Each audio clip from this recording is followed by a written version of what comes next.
Kaushik edu point YouTube চ্যানেলে আমরা দেখব semester 6 general suggestion DSC B2. আমি ডিএসসি বি2টাই রেখেছি কারণ অধিকাংশ স্টুডেন্ট 90%-এর বেশি স্টুডেন্ট আমি দেখেছি যে ডিএসসি বি2টাই নেয় বা কলেজ থেকে সাজেস্ট করা হয় যে তোমরা ডিএসসি বি2টাই নাও, কারণ বইও অনেক অ্যাভেলেবেল এবং মেটেরিয়ালও যথেষ্টই পাওয়া যায়। তো ডিএসসি বি2তে তোমাদের 5, 10 এবং 20 নম্বরে কী কী প্রশ্ন হবে 2024 সালের জন্য একবার দেখে নেওয়া যাক। আচ্ছা, তোমাদের 5 মার্কস সাধারণত জানো তোমরা 3টে প্রশ্ন করতে হয়, 10 নম্বর একটা আর 20 নম্বরে 2টি প্রশ্ন করতে হয়।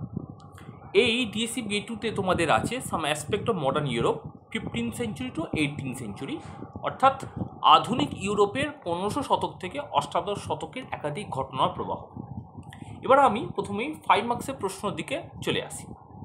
আচ্ছা, আমি বলি তোমাদের জেনারেলের আমি খুব কম প্রশ্ন রেখেছি, একদম সামান্য প্রশ্ন, এর মধ্যে সাজেশন করতে যেও না। মাত্র 6টা প্রশ্ন রেখেছি, তোমাদের 6টাই পরীক্ষায় লিখতে দেয়, তো 6টার মধ্যে 3টে করতে হয়। আমি ওই জন্য সামান্য প্রশ্ন 6টাই রেখেছি। এই 6টা প্রশ্ন ভালো করে দেখে যাবে। প্রথম প্রশ্ন, ফিফ ও ভ্যাসেলেজ ব্যবস্থা, বা এটাকে যদি ঘুরিয়ে দেয় অনেক সময় বলে ম্যানর ব্যবস্থা কাকে বলে, তখন ফিফ ভ্যাসেলেজটা একটু ঘুরিয়ে লিখতে হবে, একই জিনিস কিন্তু হবে। 2, মানবতাবাদী শিক্ষার বৈশিষ্ট্য। 3, ইরাসমাস ও উত্তর মানবতাবাদ। আচ্ছা, ইরাসমাস উত্তর মানবতাবাদটা আমি একসঙ্গেই দিয়েছি, যদিও প্রশ্ন আলাদা দিতে পারে। কেন আমি একসঙ্গে দিয়েছি, কারণ ইরাসমাস যখন তুমি উত্তরে লিখবে তখন উত্তর মানবতাবাদের কথা আসবেই, অথবা উত্তর মানবতাবাদের যখন কেউ উত্তরে লিখবে তখন ইরাসমাস তো সে লিখতেই হবে। ওই জন্য আমি লিখেছি ইরাসমাস ও উত্তর মানবতাবাদ, বা পরীক্ষায় আলাদা প্রশ্ন আসতেই পারে, মানে আসার সম্ভাবনাটাই বেশি। একটু ভালোভাবে সেটা দেখে যাবে তোমরা।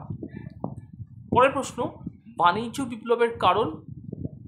5, লুথারের 95 থিসিস। 6, আফ্রিকা দাস ব্যবস্থা। এই 6টা প্রশ্ন পড়লেও হবে আশা করি।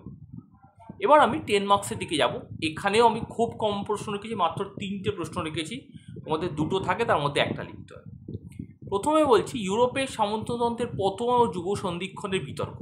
প্রত্যেক বছর কিন্তু সামন্ততন্ত্রের পতন সংক্রান্ত একটা না একটা প্রশ্ন থাকছেই, তাই আমি দিয়েছি যুব সন্ধিক্ষণের বিতর্ক, অর্থাৎ সামন্ততন্ত্রের পতন থেকে ধনতন্ত্রের উত্তরণ সংক্রান্ত যে বিতর্কটি আছে সেইটি।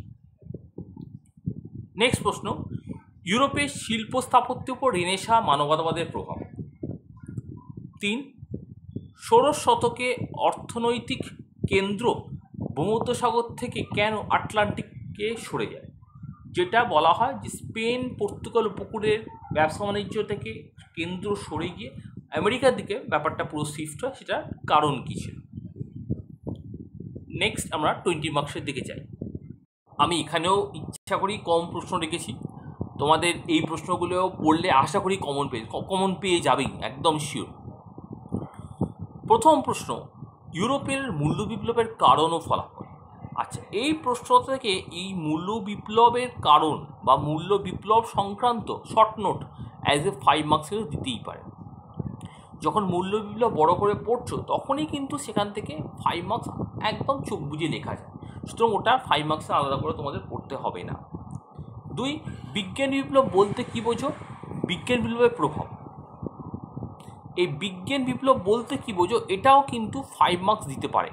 বড় প্রশ্ন পড়লেই এইখান থেকে আলাদা 5 মার্কস খুব সহজেই লেখা যায়, কারণ প্রশ্নটা এরমভাবেই থাকতে পারে যে বিজ্ঞান বিপ্লব বলতে কী বোঝো এবং ইউরোপে বিজ্ঞান বিপ্লবের প্রভাব। নেক্সট, শিল্প বিপ্লব কেন ইংল্যান্ডে সূত্রপাত করেছিল বা ইংল্যান্ডে কেন হয়েছিল, বা যদি ঘুরিয়ে দেয় তাহলে বলতে পারবে যে ইংল্যান্ডে শিল্প বিপ্লব হওয়ার জন্য কী কী উপাদান দায়ী ছিল, এরমও দিতে পারে, মোটমাট উত্তরটা একই হবে। লাস্ট, ইউরোপের ধর্ম সংস্কার আন্দোলনে মার্টিন লুথারের অবদান। এই 4টে মাত্র খুব কম প্রশ্ন দেওয়া হচ্ছে, তোমাদের যেরকম প্রশ্ন ফরম্যাট থাকে সেই সেম প্রশ্নও দেওয়া আছে, মাত্র এদিকে 4টে, 3 7টা আর 7 8 13টা প্রশ্ন কিন্তু মাত্র তোমাদের করতে হবে, করলেই একদম নিশ্চিত হয়ে যায়। তবে যেটা বললাম অনেক 20 নম্বর থেকেও 5 মার্কস দেয়, যেমন ইউরোপের মূল্য বিপ্লবের কারণ, বিজ্ঞান বিপ্লব বলতে কী বোঝো, এইগুলো দেখে যাওয়া উচিত। এই সংক্রান্ত আরও যদি কিছু প্রশ্ন থাকে তাহলে নিচে কমেন্ট বক্সে জানাও, আমি নিশ্চয়ই উত্তর দেবো। Thank you.